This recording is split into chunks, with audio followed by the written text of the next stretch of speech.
par les instances gouvernementales. Et dans les autres projets, la piste multifonctionnelle du pont Jacques-Cartier peut-elle être considérée? Je vais laisser Nathalie Lessard de répondre, s'il vous Vous trouvez plaît. que c'est trop glissant, quoi? Bien, en fait, nous avons mené un projet pilote l'hiver dernier pour identifier en fait des possibles techniques de déneigement des produits déglaçants. Mais nous ne sommes pas à ce stade-ci à regarder la possibilité de refaire la piste parce qu'elle est vraiment très étroite. Elle comporte différents enjeux en termes de sécurité, en raison de sa géométrie qui est vraiment, vraiment difficile, surtout pour la circulation en hiver. Mais il est possible qu'on regarde ça parce que, justement, à la suite de notre projet pilote, nous souhaitons poursuivre les études pour voir, trouver des solutions qui permettraient la circulation en hiver. Donc, il est possible qu'une des suggestions soit de refaire cette piste-là, mais c'est vraiment prématuré pour nous de se prononcer là-dessus. Et actuellement, il n'y a pas une volonté de trouver un compromis parce que, dans la perspective où on veut réduire, d'une part, on connaît tous les problèmes de congestion à Montréal, réduire l'impact, le réchauffement climatique, enlever des véhicules, ça va carrément dans les objectifs là, de réduction des émissions de gaz à effet de serre.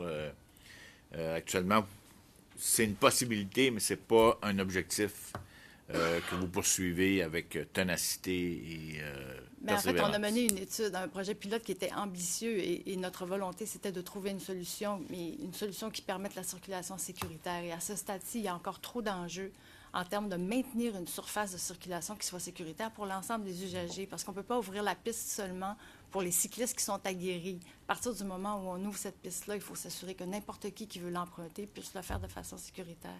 Et les enjeux sont vraiment principalement liés à la complexité des conditions climatiques sur le fleuve Saint-Laurent. On est au-dessus d'un milieu qui est très humide et venteux et très changeant.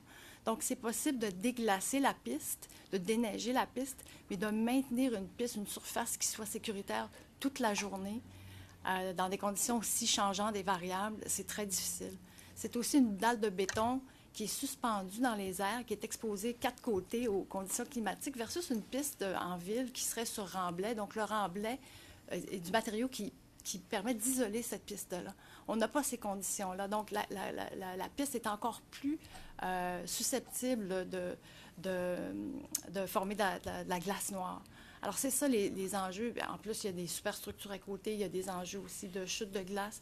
Là, on regarde des possibilités. Est-ce qu'on ajoute une toiture, etc. Donc, ça, ce sont des investissements qui sont très importants.